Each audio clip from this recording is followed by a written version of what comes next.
करायचं काय? बरं काय आपल्या हातात आहे? अहो इलेक्ट्रिकच्या दुकानात गेल्यावर बल्ब विकणारा म्हणतो किती दिवस वापर बदलून देईन. अहो ही बल्बाची गॅरंटी आहे, बल्ब विकणाराची काय गॅरंटी? पैसे मोजतानाच मेला. बरं बल्ब घेणाराची काय गॅरंटी? होल्डर मध्ये बसवा गेला व्होल्टेज वाढलं, बल्ब नाही लागला पण याचाच नंबर लागला.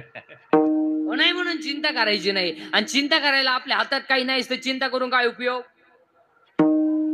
चिंता करून बरं काय आपल्या हातात आहे? हातात काय?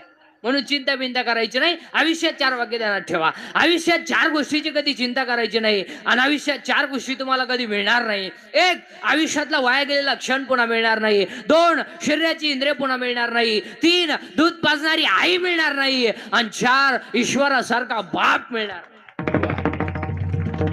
सगळं मिळेल. आयुष्यातला वाया गेलेला क्षण पुन्हा नाही. 2 शरीराची इंद्रिय पुन्हा नाही. केस पिकली ना पिकली